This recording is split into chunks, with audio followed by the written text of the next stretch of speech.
Have you ever paused to consider the sheer incredible diversity of life surrounding us? I mean, from the single-celled bacteria, invisible but teeming in every speck of dust, to the colossal blue whales navigating our vast oceans, and the myriad of plants and animals in between. It's truly an overwhelming kaleidoscope of biological forms. How do we, as aspiring biologists and medical professionals, even begin to make systematic sense of this incredible variety? Well, that's precisely what we're here to break down today. Welcome to another deep dive. Our mission is clear. We're going to systematically unpack biological classification, a cornerstone concept that is absolutely fundamental for your Class 11 and 12 board exams and critically important for competitive examinations like NEET and various other medical entrance tests. Today's deep dive is custom-tailored for the diligent learner, aiming to extract the most important nuggets of knowledge from your source material on classification, providing you with a direct shortcut to being thoroughly well-informed and exam-ready. And to guide us through the intricacies of this chapter, we have our expert with us. Thank you. It's a pleasure to be here. And you've highlighted a crucial aspect. Systematic study is indeed vital in biology, especially when you're confronting such immense diversity. In this deep dive, we will embark on a pretty comprehensive journey. We'll first trace the historical attempts at classification, examining how early thinkers tried to organize life.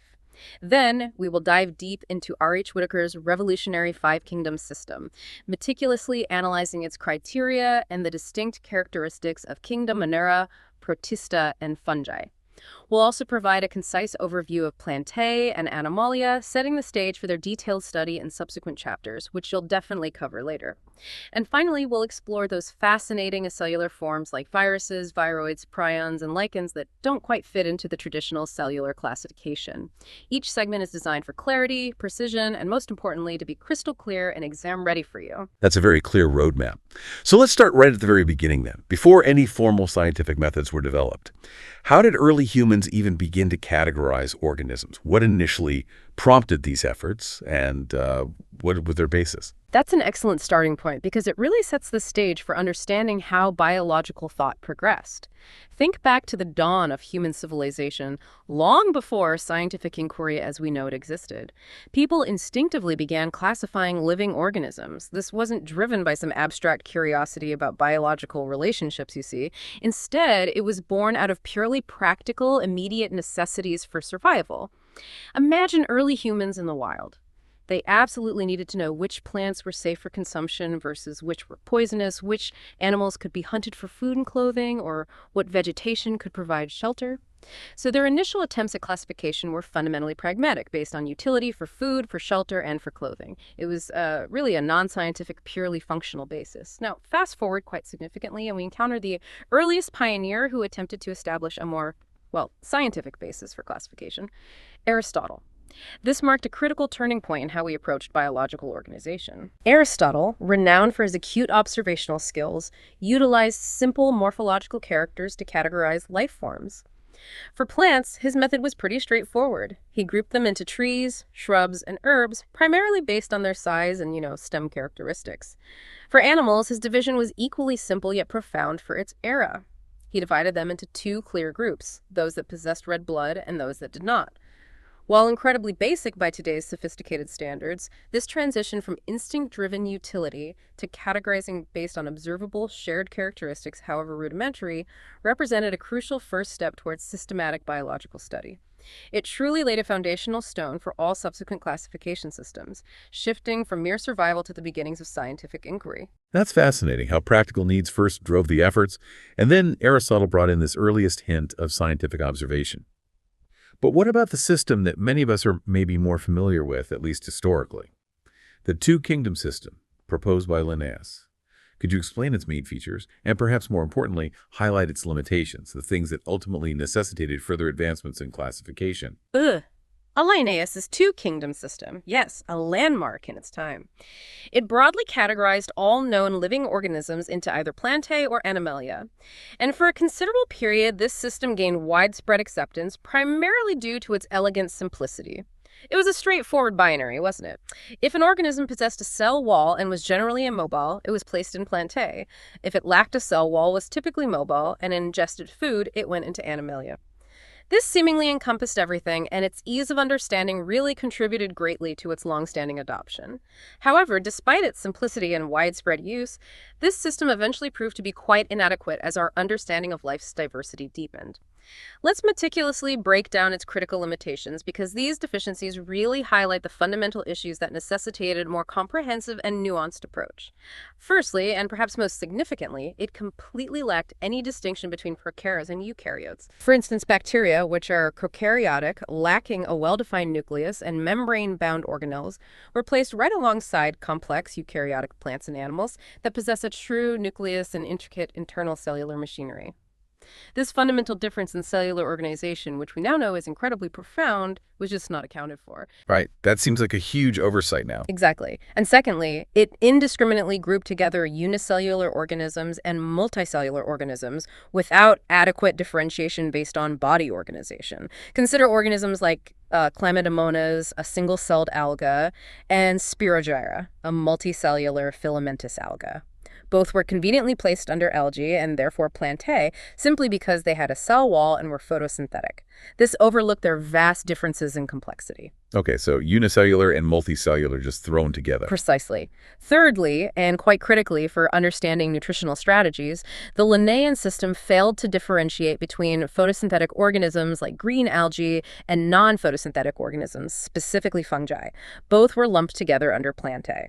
This overlooked a fundamental difference in their mode of nutrition autotrophy versus heterotrophy, which represents a massive biological distinction. And fungi aren't plants at all, nutritionally speaking. Not at all. Furthermore, a key morphological and biochemical difference that was completely ignored was cell wall composition. Fungi, which were placed under Plantae, actually possess cell walls made of chitin, a nitrogen-containing polysaccharide. This is biochemically distinct from the cellulosic cell walls found in true green plants. This significant chemical characteristic wasn't used for separation. Hidden versus cellulose, right? Yes.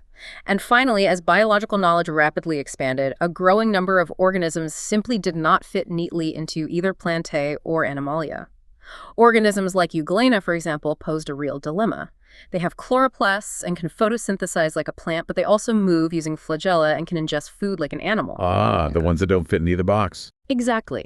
This ambiguity made the system increasingly inadequate over time. These inadequacies clearly demonstrated the growing need for more detailed and diverse criteria. Scientists realized that looking beyond just gross morphology was essential. New criteria began to emerge as crucial. The intricate details of cell structure, the specific nature of the cell wall's chemical composition, the diverse modes of nutrition, habitat, methods of reproduction, and, very importantly, their evolutionary relationships, or phylogeny. This last point, phylogeny, became increasingly central, moving classification towards understanding ancestral connections. It's imperative for you to understand that classification systems have, therefore, undergone several significant changes. While the broad plant and animal kingdoms have generally remained constant, the specific organisms included within them and the very understanding of their boundaries have continuously evolved. The number and nature of other kingdoms have also been interpreted differently as our understanding deepened. This constant evolution is a hallmark of scientific progress, So science keeps refining things as we learn more. Precisely. It's not about rigid answers, but a dynamic pursuit, pushing us towards a more accurate family tree of all life. That's a very clear explanation of why the Linnaean system, despite its initial use, just wasn't enough. So recognizing these significant limitations, how did R.H. Whittaker address these issues? What was his proposed system, and what were the fundamental criteria he used that made it so comprehensive and widely accepted? Indeed, the limitations created a clear need for something better. In 1969, R.H. Whittaker proposed the widely accepted five-kingdom classification. This system effectively addressed many shortcomings by introducing new, more detailed criteria reflecting our growing understanding. The five kingdoms he defined were Monera, Protista, Fungi, Plantae, and Animalia. This was a monumental shift, really bringing much-needed order. Now, the fundamental criteria Whittaker used are absolutely crucial for your exams. Let's detail each one step by step. Mastering these is really important. The first criterion was cell structure. This was pivotal, differentiating between prokaryotic, lacking a true nucleus, and membrane-bound organelles and eukaryotic, possessing those structures. This immediately separated bacteria and blue-green algae from all other life, recognizing their fundamental architectural difference. It's like the basic cellular blueprint. Prokaryotic versus eukaryotic, the first big split. Exactly. The second criterion was body organization. This looked at complexity, from unicellular organisms to multicellular forms, and further whether multicellular forms had loose tissues, true tissues, organs, or even complex organ systems, reflecting increasing specialization. Simple cells to complex bodies. Makes sense. Third, mode of nutrition. A major differentiator. How do they get food? Autotrophic, synthesizing their own food, either through photosynthesis, light energy, or chemosynthesis, chemical energy, or heterotrophic, getting nutrients externally. Within heterotrophs, there's saprophytic, from dead matter, parasitic, from living hosts, and holozoic, ingesting food. Okay, how they eat, basically. Right. Fourth criterion, reproduction. Looking at the methods used to propagate asexual means like fission or budding, sexual processes involving gametes or more primitive genetic transfer, and finally the fifth and a very modern criterion, phylogenetic relationships. This is about evolutionary history and common ancestry. Whittaker's system aimed to reflect these evolutionary links, grouping organisms sharing a common ancestor, a key principle moving beyond just superficial similarities. So reflecting the actual evolutionary tree. That's the goal. Now let's go through a comparative account, much like you might see in a crucial Table 2.1 in your textbook. We'll go step by step, as this is a very high-yield area for questions. For cell type, Monera, prokaryotic, Protista, eukaryotic, fungi, eukaryotic, Plantae, eukaryotic, Animalia, eukaryotic. Slight pause. Okay, only Monera is prokaryotic. Got it. Next, cell wall, Monera. Present but non-cellulosic, typically polysaccharide plus amino acid. Protista, present in some but absent in others. Variable. Fungi, present and uniquely composed of chitin, that's a key feature. Plantae, present, primarily made of cellulose. Animalia, completely absent, no cell wall. Slight pause. Chitin for fungi, cellulose for plants, none for animals. Clear. Good. Now, the nuclear membrane. Monera, absent. They're prokaryotes, remember, no true nucleus. Protista, present. Fungi, present. Plantae, present. Animalia, present. Easy one, present in all eukaryotes. Right, considering body organization. Monera, cellular level only. Protista, also cellular level being unicellular. Fungi, multicellular, often in a loose tissue arrangement. Plantae, tissue and organ level organization. Animalia, the most complex tissue, organ, and organ system levels. Slight pause. Increasing complexity through the kingdoms. Exactly. And finally, mode of nutrition. Monera, highly diverse, autotrophic, both chemosynthetic and photosynthetic, and heterotrophic, saprophytic or parasitic. Protista can be autotrophic, photosynthetic, or heterotrophic, predation saprophytic. Fungi, primarily heterotrophic, saprophytic, or parasitic, always absorbing nutrients. Plantae, almost exclusively autotrophic, photosynthetic. Animalia, exclusively heterotrophic, typically holozoic ingestion, sometimes saprophytic. Slight pause. Take a moment to visualize that table. Understanding and recalling these distinctions is incredibly important for your exams and for building a strong biological foundation. That table certainly makes the distinctions incredibly clear, especially walking through it like that. It really hammers home how different these kingdoms are. But how did this new system, Whittaker's system, successfully resolve the major issues of earlier systems, especially, with groups like bacteria, blue-green algae, and fungi that were previously misplaced? That's a crucial point. This is precisely where the strength of Whittaker's system really shines. Earlier systems, like Linnaeus's Two-Kingdom 1, had that major flaw, grouping everything with a cell wall under plants.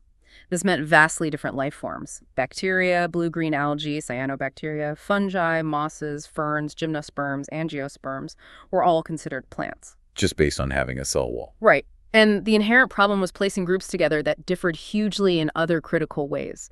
It brought together prokaryotic bacteria and cyanobacteria with other groups that were eukaryotic. It also grouped unicellular organisms with multicellular ones, like Chlamydomonas, single-celled, and Spirogyra, multicellular, were both just algae because they were green and had cell walls. Ignoring complexity again. Exactly. And critically, it failed to differentiate between the heterotrophic fungi and the autotrophic green plants. They were both Plantae, despite fungi having chitin walls and plants having cellulose walls, not to mention their completely different ways of getting food. Now, see how Whittaker's system fixed these issues? Fungi. Recognizing the chitin versus cellulose difference and their heterotrophic nutrition, they were logically placed in a separate kingdom fungi, a crucial correction. Giving fungi their own kingdom makes sense. Prokaryotes. All prokaryotic organisms, bacteria and cyanobacteria, were grouped together under kingdom Monera. This acknowledged their unique, simpler cell structure. All prokaryotes together. Simple. Unicellular eukaryotes. Perhaps one of the most significant moves was consolidating all unicellular eukaryotes into kingdom Protista.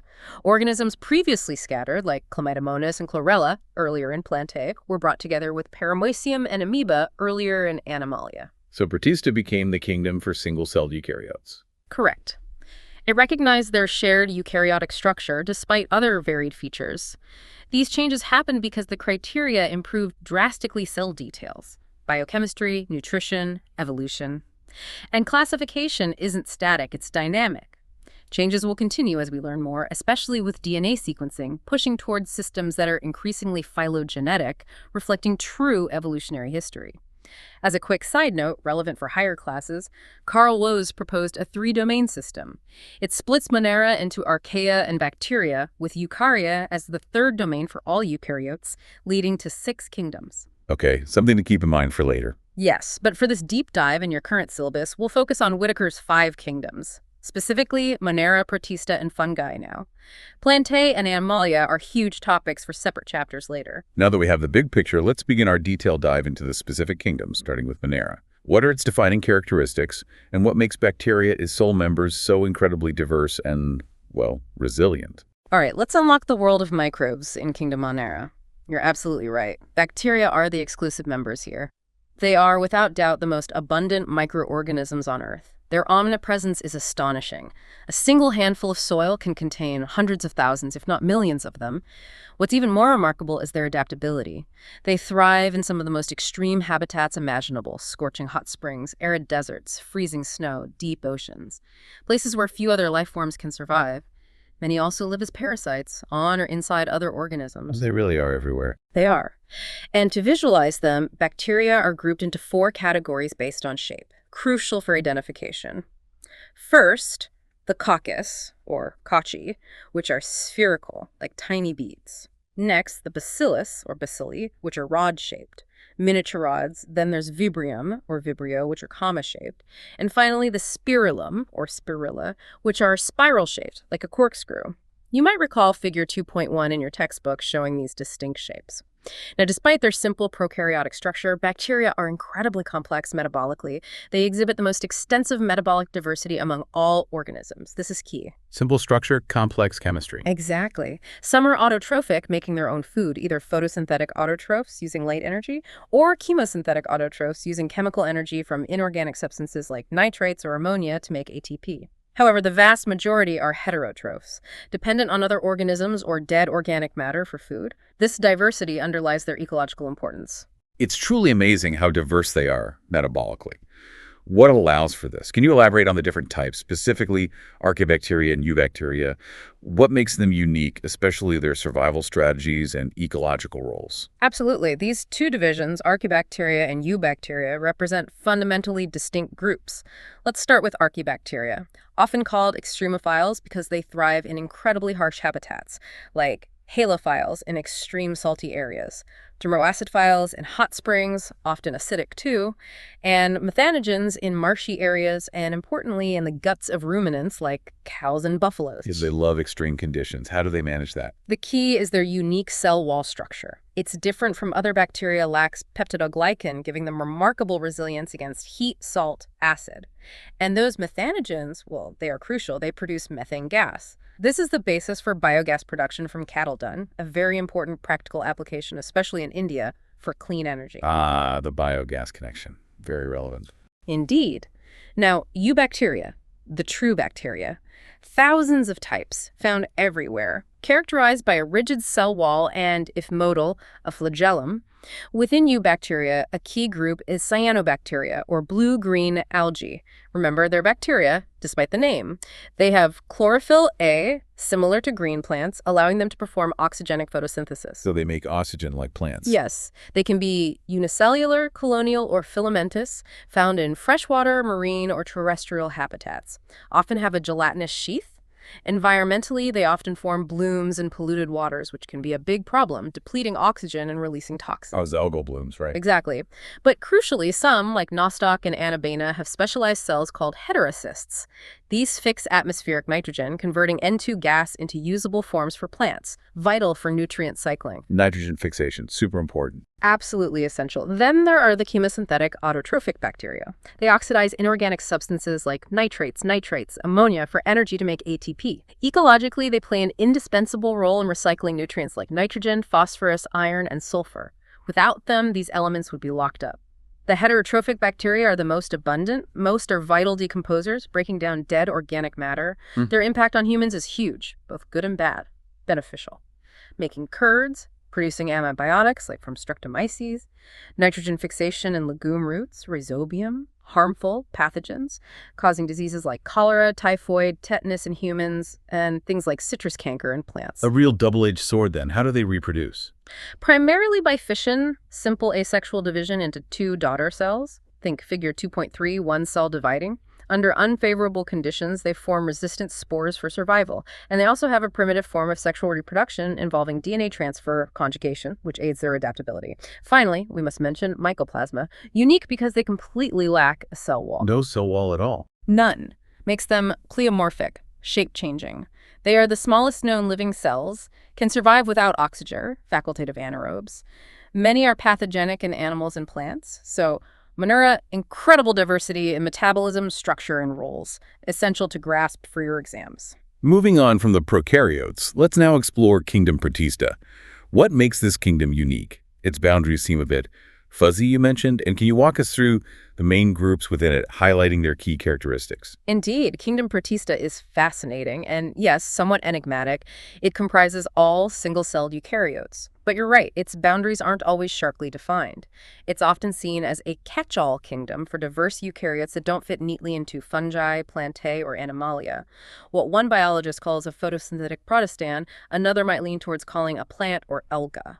This ambiguity arises because Protista really showcases the evolutionary diversity among unicellular eukaryotes and represents crucial links to the other major kingdoms. So it's like a bridge kingdom in a way. In many ways, yes. Despite the ambiguity, there are clear characteristics. They're primarily aquatic, freshwater, marine, moist soil. As eukaryotes, their cells have a well-defined nucleus and membrane-bound organelles. Many use flagella or cilia for locomotion. Reproduction is versatile, both asexual, like fission, and sexual, involving cell fusion and zygote formation. Now let's dive into the major groups. Understanding these is essential for your exams. First group, chrysophytes, includes diatoms and golden algae, desmids. Found in freshwater and marine environments, they're microscopic, often part of plankton, floating passively. Most are photosynthetic, key primary producers. Plankton, right, floating life. Exactly. Diatoms have unique cell walls, two overlapping silica shells, fitting like a soapbox. They're virtually indestructible. Silica shells, like glass. Essentially, yes. And this leads to diatomaceous earth, huge accumulations of these shells over millennia. It's gritty, used in polishing, filtration, oils, syrups. Ecologically, diatoms are the chief producers in the oceans, the base of many food chains. Huge role in carbon cycling, too. Second group, dinoflagellates, mostly marine, photosynthetic, appear yellow, green, brown, blue, or red due to pigments. Cell wall has stiff cellulose plates. Most have two flagella, one longitudinal, one transverse, giving a spinning movement. Spinning swimmers. Right. A significant phenomenon is red tides, caused by rapid blooms of red dinoflagellates like Gonialex. These blooms release toxins that can kill marine animals like fish and harm humans eating contaminated shellfish, a serious environmental issue. Third, euglenoids, mostly freshwater, often in stagnant water. Instead of a cell wall, they have a flexible protein layer called a pellicle. Pellicle, not a cell wall, so they can change shape. Yes, makes them flexible. Usually two flagella. They exhibit mixotrophic nutrition, photosynthetic in sunlight, but heterotrophic, predating in the dark. Interestingly, their pigments are identical to higher plants, suggesting an evolutionary link. Euglena is the classic example. Fourth group, slime molds. These are saprophytic protists, feeding on decaying organic matter. Their body moves along decaying twigs and leaves, engulfing material like a giant amoeba. Under good conditions, they form an aggregation called a plasmodium, which can spread over several feet. A giant creeping mass. Pretty much. But during unfavorable conditions, the plasmodium forms fruiting bodies with spores. These spores have true walls, are extremely resistant, survive for years, and are dispersed by air. A great survival strategy. Finally, the protozoans. Believed to be primitive relatives of animals, all are heterotrophs, predators, or parasites. Four major groups. 1. Amoeboid protozoans. live in freshwater, seawater, moist soil, move and capture prey using pseudopodia, false feet, like amoeba. Marine forms have silica shells. Some, like entamoeba, are parasites causing amoebiasis. 2, flagellated protozoans have flagella for movement, can be free-living or parasitic. Parasitic forms cause diseases like slooping sickness, trypanosoma. 3, ciliated protozoans. Aquatic, actively moving using thousands of cilia, have a cavity, gullet for ingesting food, steered in by coordinated cilia movement. Paramecium is a classic example. 4, sporozoans. Diverse organisms with an infectious spore-like stage in their life cycle, often complex life cycles involving multiple hosts. The most notorious example is Plasmodium, the malarial parasite, causing malaria, a huge global health issue. Malaria caused by a protozoan, sporozoan. Right. Yes. So Protista, incredibly diverse, from producers to predators to parasites. Knowing these groups, their features and examples is vital. Fungi are truly fascinating and often overlooked, even though we see them like on old bread or mushrooms. What makes kingdom fungi so unique as a kingdom of heterotrophic organisms, especially thinking about their structure, their nutrition, and how they reproduce? You're absolutely right. Fungi are unique and incredibly important heterotrophs. They show remarkable diversity in morphology and habitat. We see them often. Mold on bread, rotten fruits, mushrooms, toadstools, even white spots on mustard leaves, albugo or wheat rust, Puccinia, are fungi. But they're also beneficial. Unicellular yeast, Saccharomyces, is essential for bread and beer. And penicillium gave us the first antibiotic. Penicillin, right. Huge impact. Absolutely. Fungi are cosmopolitan, found everywhere. Air, water, soil, on animals, plants. They prefer warm, humid places. Which is why food spoils faster outside the fridge. Exactly. Refrigeration inhibits their growth. Now their structure. Except for unicellular yeasts, fungi are filamentous. Bodies consist of long, slender threads called hyphae. A network of hyphae is called a mycelium. 2 main types of hyphae. Coincidic hyphae, continuous tubes filled with multinucleated cytoplasm lacking septae, cross walls. Septate hyphae possess septae or cross walls, dividing hyphae into compartments, though often with pores. And remember, they're cell walls, composed of chitin and polysaccharides, a crucial distinction from plant cellulose walls. Chitin walls and thread-like hyphae. Got it. What about how they eat? Their mode of nutrition is primarily heterotrophic absorption. They secrete enzymes externally and absorb soluble organic matter. Most are saprophytes, absorbing from dead substrates. Vital decomposers, recycling nutrients. Some are parasites, depending on living plants and animals, often causing disease. And some are symbionts, living in mutually beneficial relationships. Lichens, association with algae or cyanobacteria. Fungus provides shelter water minerals, alga provides food. Mycorrhiza, association with roots of higher plants, enhancing nutrient absorption for the plant. Absorption, decomposition, parasitism, symbiosis. Very versatile. Can you now elaborate on how fungi reproduce, both asexually and sexually? And then, importantly for exam recall, break down the 4 major classes. Their distinguishing features and key examples seem really important. Absolutely. Fungal reproduction is varied and complex. Vital section for exams, they can reproduce by vegetative means, fragmentation, mycelium breaks, fission, cell splits like yeast, budding, outgrowth detaches like yeast. Asexual reproduction is mainly by spores, comedia, sporangiospores, or zoospores. Produced in specialized structures called fruiting bodies, sexual reproduction also involves spores, oospores, ascospores, basidiospores. The sexual cycle has 3 key steps. Let's go step by step. 1, plasmogamy. Fusion of protoplasms between 2 compatible gametes or hyphae. Slight pause. The cell contents merge first. Okay, cytoplasm fuses. 2, karyogamy. Fusion of the 2 haploid nuclei that came together during plasmogamy. This forms the diploid 2N zygote nucleus. Slight pause. Now the genetic material combines. Usually a fuse, making a diploid. 3, meiosis. Reduction division in the diploid zygote nucleus, producing haploid spores. These germinate into new haploid mycelia. Now, an important point for Ascomycetes and Basidiomycetes. After plasmogamy, the nuclei don't fuse immediately. Instead, an intervening dikaryotic stage, N plus N, occurs. 2 distinct haploid nuclei coexist in each cell. This condition is a dikaryon. The phase is the dikaryophase. The nuclei just hanging out together for a while. Exactly. This can be quite prolonged. Later, karyogamy occurs within specialized cells. The meiosis happens in the fruiting bodies to form haploid spores. This dikaryophase is distinctive. The basis for classifying fungi into classes relies on mycelial morphology, mode of spore formation, asexual, let's show it, and the types of fruiting bodies produced. Let's break down the 4 major classes. 1, phycomycetes, found in aquatic habitats, decaying wood, or as obligate plant parasites. Mycelium is septate and coincidic, no cross walls, and multinucleated. Key feature, asexual reproduction. Motile zoospores or non-motile aplanospores produced endogenously inside a sporangium. Sexual reproduction forms a zygospore by fusion of gametes, isogamous, anisogamous, or eugamous. Examples, mucor, rhizopus, bread mold, albugo, parasite on mustard. 2. Ascomycetes, sac fungi, mostly multicellular penicillium, rarely unicellular, yeast, Saccharomyces. Nutrition, saprophytic decomposers, parasitic or coprophilous, dung-loving. Mycelium, branched and septate with cross walls, asexual spores. Conidia, produced exogenously outside on special hyphae called conidiophores. Sexual spores. Ascospores, produced endogenously inside, sac-like asci. Asci are arranged in fruiting bodies called ascocarps. Examples, Aspergillus, claviceps, neurospora, used in genetic research. Edible ones include morels and truffles. 3. Basidiomycetes, common forms. Mushrooms, bracket fungi, puffballs. Habitat, soil, logs, tree stumps, plant parasites, rusts, smuts. Mycelium, branched and septate, asexual spores, generally not found. Fragmentation is common for vegetative reproduction, sexual reproduction. Sex organs absent. Plasmogamy by fusion of vegetative cells, leading to a dikaryotic structure, prominent dikaryotes.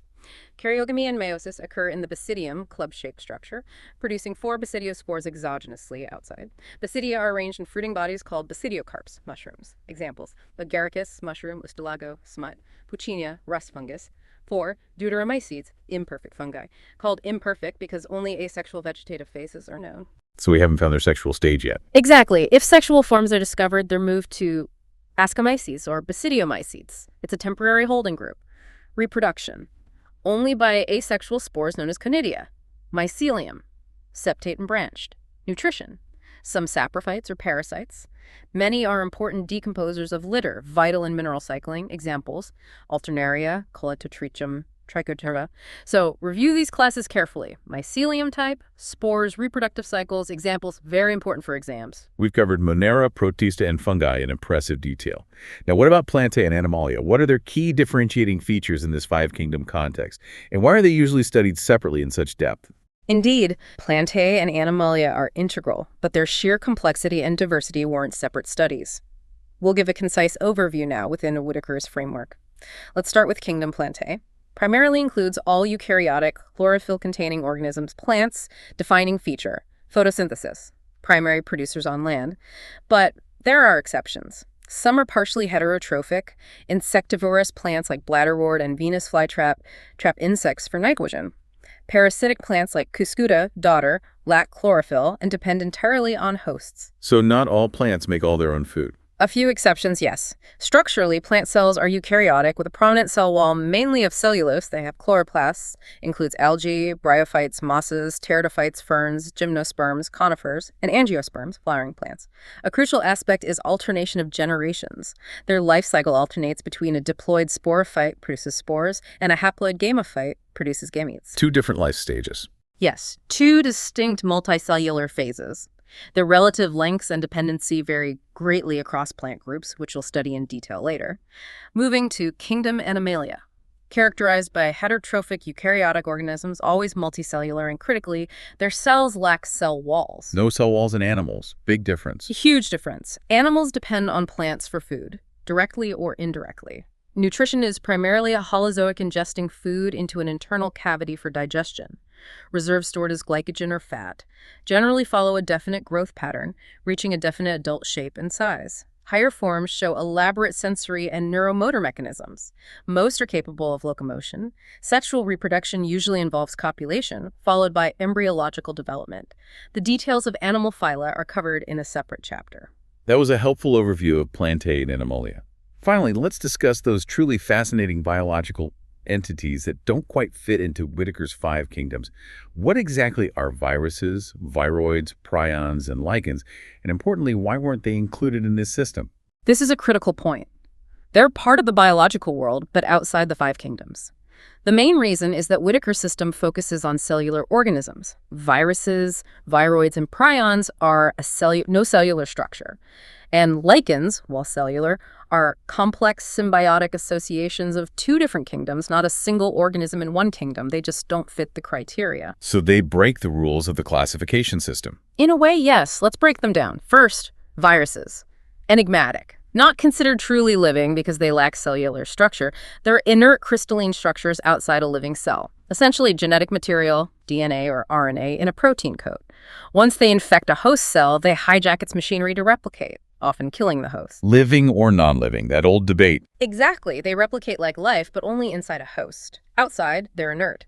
The name viruses means venom or poisonous fluid. Historically, Dmitry Ivanovsky, 1892, recognized the tobacco mosaic disease agent was smaller than bacteria, filterable. M.W. Measuring, 1898, showed its infectious nature, called it virus, and the fluid contagium vivum fluidum, infectious living fluid.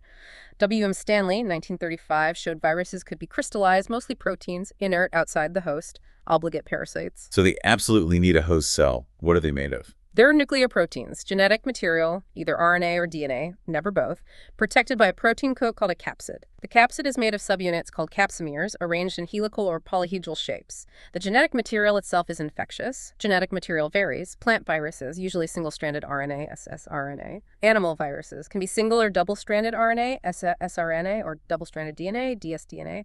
Bacterial viruses, bacteriophages, usually double-stranded DNA, dsDNA.